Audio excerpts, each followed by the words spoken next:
तो आज डे 13 में हम कंप्लीट करेंगे अपने डे 12 के बचे हुए पिक्चर को, जो कि हमारा होगा डे 13 पार्ट थर्ड। और इसमें हम एक स्टिल लाइफ के पिक्चर को अच्छे तरीके से समझेंगे कि हम इसे किस तरह से कंप्लीट करते हैं।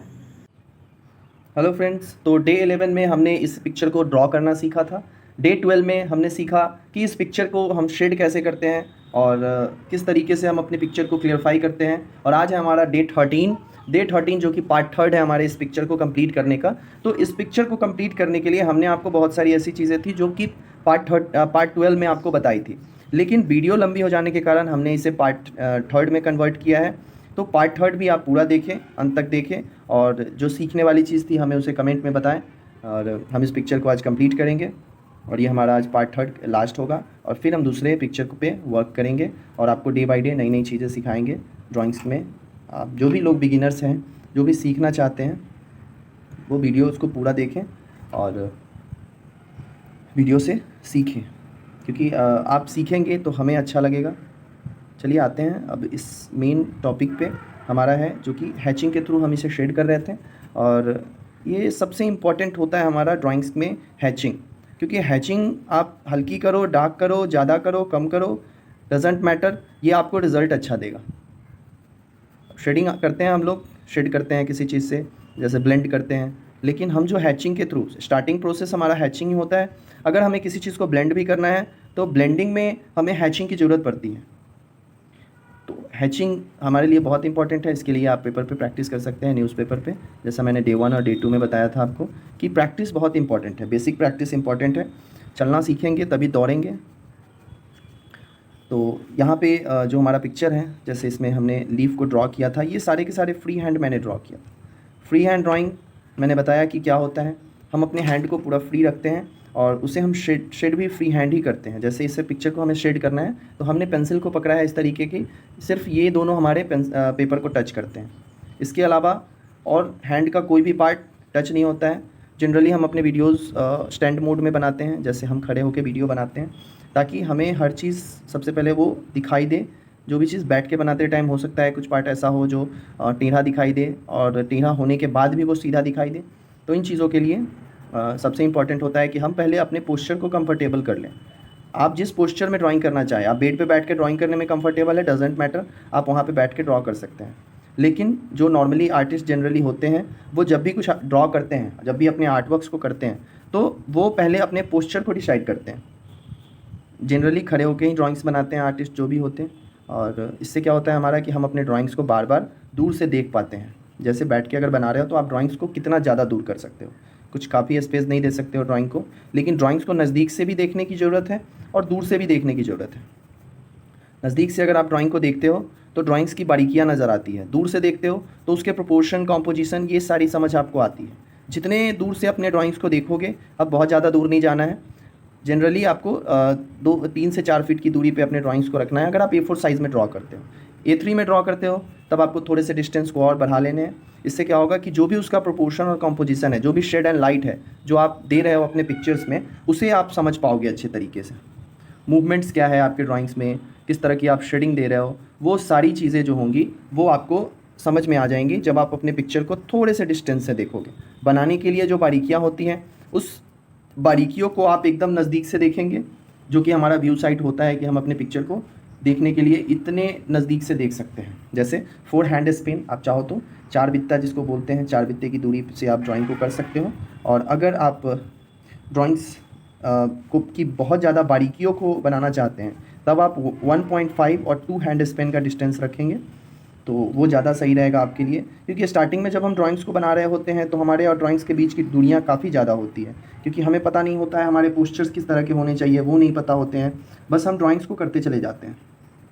लेकिन जैसे जैसे आपको ड्राइंग्स की बारीकियाँ समझ में आती है, ड्राइंग से आपकी नज़दीकियाँ बहुत ज़्यादा बढ़ जाती हैं।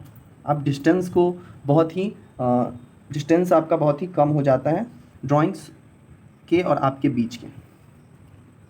तो इन चीज़ों को भी समझेंगे। जब आपको लगे कि आप सीख रहे हो तो आप बारीकियों को देखने के लिए आप उसे नज़दीक से देख सकते हैं। जैसे कि हम इस पिक्चर में जब हम इसे हल्के से पार्ट को दे रहे हैं, तब हम यहाँ पे इस पिक्चर को बारीकी से देख रहे हैं, तब हम इसे नज़दीक से देख रहे हैं। अदरवाइज़ हम अपने ड्राइंग्स को थोड़ा सा डिस्टेंस पे ही बनाते हैं। और हमने बताया अभी कि किस तरह से डिस्टेंस रखने हैं अपने ड्राइंग के बीच। बहुत ही ज़्यादा नज़दीक से नहीं देखना है और बहुत ही ज़्यादा दूर से नहीं देखना है। लेकिन जब आप काम नहीं कर रहे होते हैं, जब आप ड्राइंग के परफेक्शन को देखना चाहते हैं, तब आपको थोड़े से डिस्टेंस बनाने पड़ेंगे ड्राइंग के बीच। जब आप डिस्टेंस को बनाओगे तब आपको उसके कॉम्पोजिशन समझ में आएंगे, प्रोपोर्शन समझ में आएंगे, कॉम्पोजिशन समझ में आएंगे, और आप अपने ड्राइंग्स को बहुत हद तक सही कर पाओगे, बहुत हद तक अच्छा बना पाओगे। तो ये हमारा लास्ट डे होगा ड्राइंग का, जो इस पिक्चर के हम लोग पार्ट 1, पार्ट 2 एंड पार्ट 3 की बात कर रहे हैं। तो ये हमारा आज का पार्ट 3 है, जिसमें कि हम सीख रहे हैं कि हैचिंग की मदद से कैसे हम अपने पिक्चर को शेड करते हैं। जैसे हमने इसमें बहुत ही ज़्यादा वैल्यू ऐड नहीं किया, हम इसे फुल्ली रियलिस्टिक बना सकते हैं, लेकिन हम यहाँ पे समझने के लिए हम पिक्चर को बस टचअप देके लास्ट में अपने पिक्चर को क्लियरफाई करेंगे। बहुत ही ज़्यादा मेहनत नहीं करनी है स्टार्टिंग में हम आपको हर चीज़ बता दें, लेकिन अब जो आपकी सीखने की पावर है, आप उतना ही सीख पाएंगे। थोड़ा बहुत इंक्रीमेंट हो सकता है उसमें, लेकिन जो आपके सीखने की पावर है, आप उससे बहुत ज़्यादा नहीं सीख सकते हैं, आप एब्जॉर्ब बहुत ज़्यादा नहीं कर सकते हैं। इसलिए धीरे धीरे स्टेप बाय स्टेप चलें। हम आपको फुल्ली रियलिस्टिक से हाइपर रियलिस्टिक तक की ड्राइंग्स को भी बताएंगे कि किस तरह से हम अपने ड्राइंग्स को हाइपर रियलिस्टिक तक ले जाते हैं। ये ड्राइंग कर लेना और ड्राइंग्स को एक पैसन के तौर पे बहुत ही सुंदर बना लेना, दोनों में बहुत का अंतर है। जनरली 3 साल 4 साल के बच्चे भी पेपर पे कुछ खींच देते हैं, लोग कहते हैं वाह अच्छी ड्राइंग्स बनाई है इसने। लेकिन आपके ड्राइंग्स जब कोई देखे तो फिर वो थोड़ी देर तक देखता रहे। हम आपको अपनी कुछ ड्राइंग्स दिखाएंगे अपने वीडियोज़ में।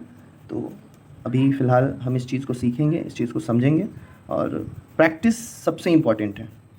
कोई आपको बता दे कि ये वाला चीज़ सही है, ये वाले मटेरियल सही है, ये टूल सही है, आपको इन सब चीज़ों पे नहीं जाना है। अभी तक के वीडियोस में मैंने आपको कोई भी मटेरियल सजेस्ट नहीं किए। एक मैंने बताया मोनो जीरो, लेकिन हमने ये भी बताया कि अगर ये आपके पास ना हो तो आप किस तरीके से अपने ड्राइंग्स को कवर अप कर सकते हैं, उसकी भी ज़रूरत नहीं है। जैसे हमने बताया था कि जब मोनो जीरो ना हो, मोनो जीरो ये है हमारा, अब ये ना होने पे हम क्या करेंगे, अपने ड्राइंग्स को किस तरीके से करेंगे। जैसे हम एक इरेज़र जो अप्सरा या डोम्स के इरेज़र होते हैं, हमने बताया था कि उसे किस तरीके से कट करके, आपने अगर नहीं देखी तो आप वीडियोस को देखिए, इससे पहले की वीडियोस को अगर आप देखेंगे तो आपको वहाँ पे हर चीज़ें क्लियर डिटेल में बताई गई है। अब यहाँ पे देखेंगे कि ये पत्ते की वजह से हो या फिर किसी भी चीज़ की वजह से हो, यहाँ पे शेडिंग हल्की ज़्यादा है, तो हम यहाँ पे हल्की सी शेडिंग को इम्प्रूव करेंगे। रेफरेंस पिक्चर हम आपको ऊपर दे रहे हैं, रेफरेंस पिक्चर को भी आपको देखने को मिल जाएगा कि किस तरीके से हम रेफरेंस है हमारा और हम इसमें किस तरीके से वैल्यू को एज्यूम कर रहे हैं। पेंसिल पकड़ने के तरीके पे हम हमेशा बात करते हैं कि पेंसिल पकड़ने के तरीके, जैसे अभी हमारी पेंसिल उतनी लंबी नहीं है, लेकिन फिर भी हमने इसे थोड़ा सा दूर से पकड़ा है, और हल्के से दूर से जब आप पेंसिल को पकड़ते हो तब आपका एक पेंसिल के साथ थोड़ा सा लाइट प्रेशर यूज़ करने का तरीका मिल जाता है कि आप इससे प्रेशर को लाइट कर सकते हैं।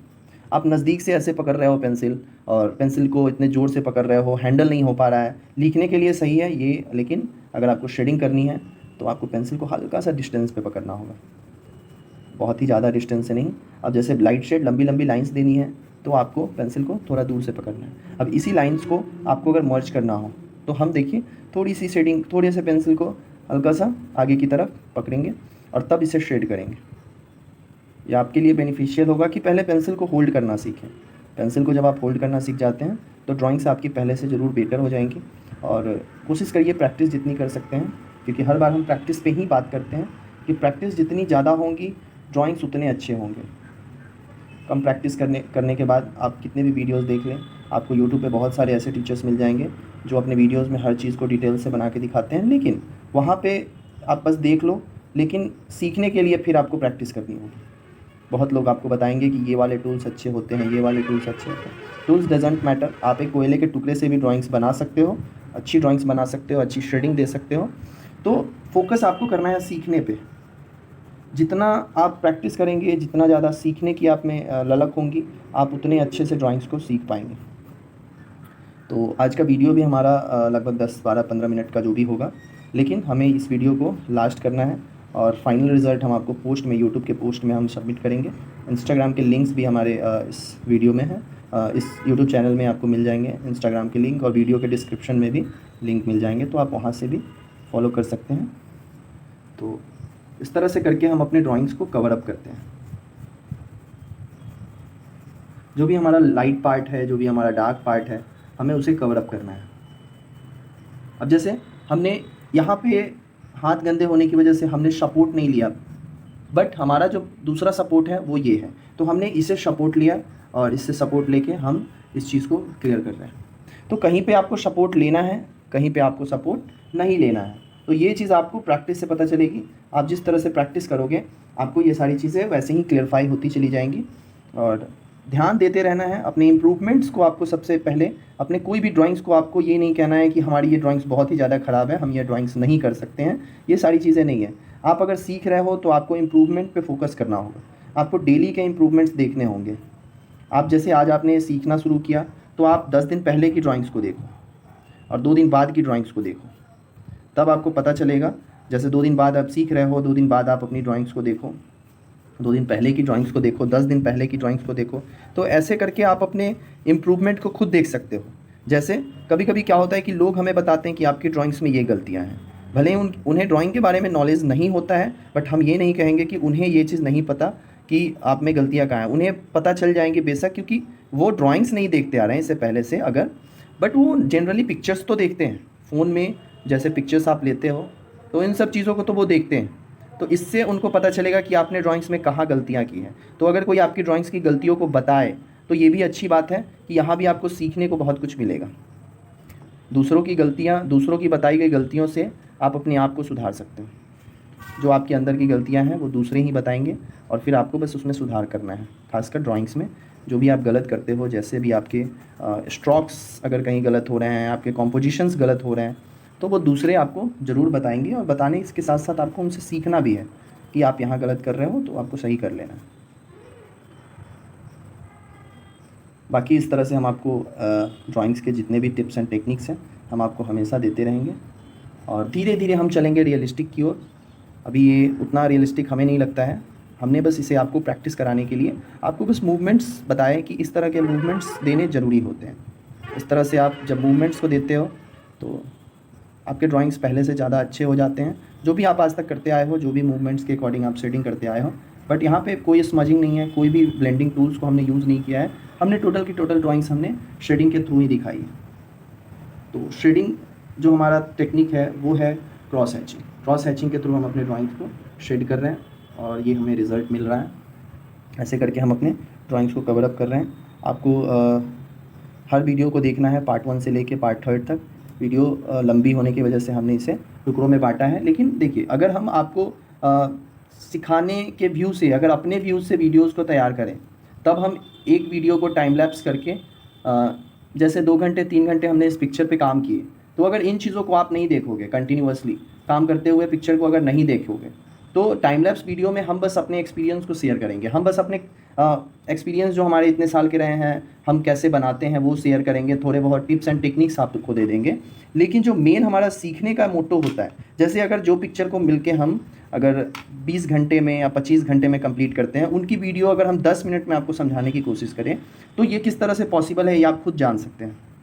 इसमें हम सिर्फ बता देंगे कि इतने टाइम लगे, हमने इस तरह से यूज़ किए, पेंसिल्स को यूज़ किए, शेडिंग में हमने इरेज़र को ऐसे यूज़ किया, हमने लाइट इफ़ेक्ट्स दिए, बस ये सारी चीज़ें बस यहाँ पे पता चल जाएगी। और डिटेलिंग्स के बारे में हम आपको बिल्कुल नहीं बता पाएंगे, क्योंकि 20 घंटे की वीडियो अगर हम 1 घंटे में आपको दिखा देते हैं तो क्या फ़र्क पड़ता है उससे ना आप कुछ सीखेंगे और ना हम आपको कुछ सिखा पाएंगे।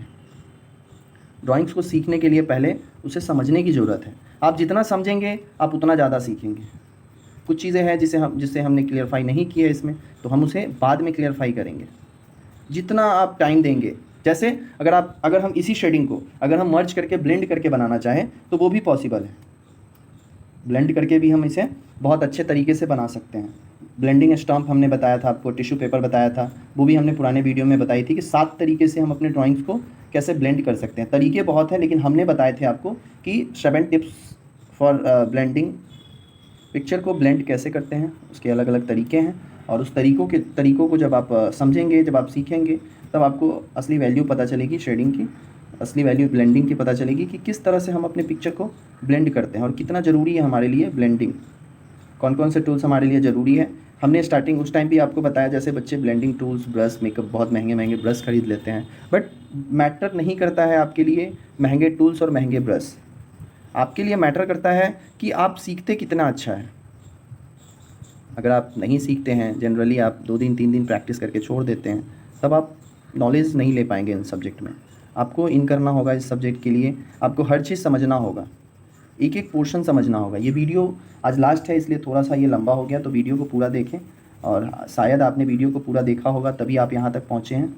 आप इससे पहले की भी जो 2 वीडियो है उसको भी पूरा अच्छे तरीके से देखें, और कमेंट्स में बताएं कि जो सीखने वाली चीज़ें थी, जो हेल्पफुल लगी आपको, वो कौन सी थी। तो वीडियो को लास्ट करते हैं, थोड़े से टचअप हम देंगे। जैसे यहाँ पे डार्क पोर्शन है तो डार्क पोर्शन को लाइट करेंगे, तभी जाके ये बाहर की तरफ निकलेगा। जो हमारा पिक्चर है ये थोड़ा सा बाहर की तरफ निकलेगा। बाहर निकलने का सेंस है हमारा कि जैसे जो डार्कनेस होता है, हम उसे पेपर पे जब इस डार्कनेस को दिखाते हैं तो ये हमारा पीछे चला जाता है। ये शेडिंग के थ्रू हमारा ये वाला पार्ट जो है ये पीछे चला गया, और जब हम इस पर लाइट इफेक्ट्स को दिखाते हैं तो लाइट इफेक्ट को दिखाने के साथ साथ ये क्या होता है, आगे ऊपर उठ के आ जाता है पिक्चर। तो इन सब चीज़ों को आपको हम धीरे धीरे अच्छे तरीके से समझा देंगे।